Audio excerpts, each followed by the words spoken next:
Crystal Palace have sacked manager Frank de Boer after just 77 games in charge. The club will point to the fact that the Dutchman failed to record a Premier League win during his short tenure, 4 games, and he had yet to see his side score a league goal. Now I can't help but feel that pretty much all of the blaming has to fall at the door of the football club's board for hiring de Boer in the first place. After Sam Allardyce guided the Eagles to safety last term, the hierarchy at Selhurst Park went with a bold move and replaced the pragmatic Englishman with a boss who had honed his skills at Ajax with a total football philosophy. It was an odd choice given the squad that de Boer inherited at Palace. That's not me saying that they have a bad squad, just that they weren't full of technically gifted players that had the same mentality that their new gaffer had. It meant that de Boer had to put a lot of square pegs into round holes.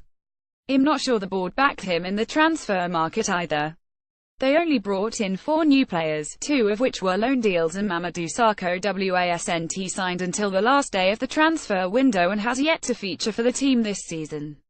You also have to remember that their most creative talent in Wilfried Zaha has been on the sidelines due to an injury since the opening day of the season.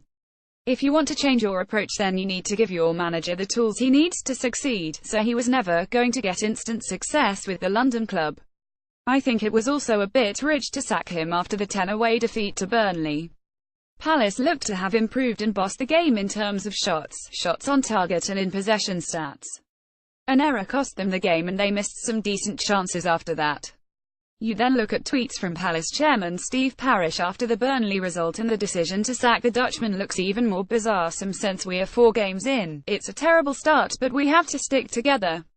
https://co/8zoo5appcag, Steve Parish at CO4tag September 10, 2017. I mean, no offense to you, congrats on the win. Your own manager said we were the better side today. https://t.conf27g, Steve Parish at CO4tag September 10, 2017. Clearly the board haven't stuck by their gaffer and they chose to get rid of him even though they had been better than their opponents.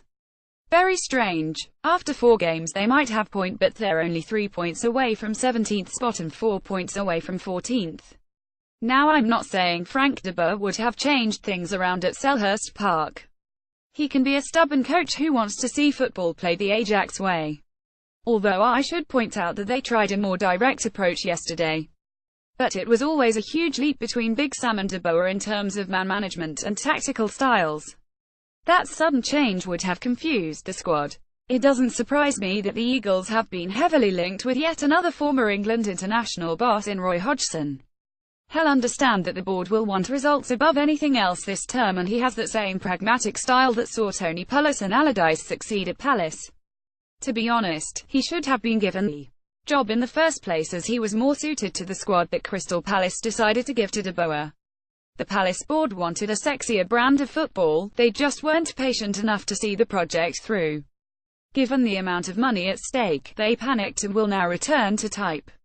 Posted on September 11, 2017 by Scott, filed under article.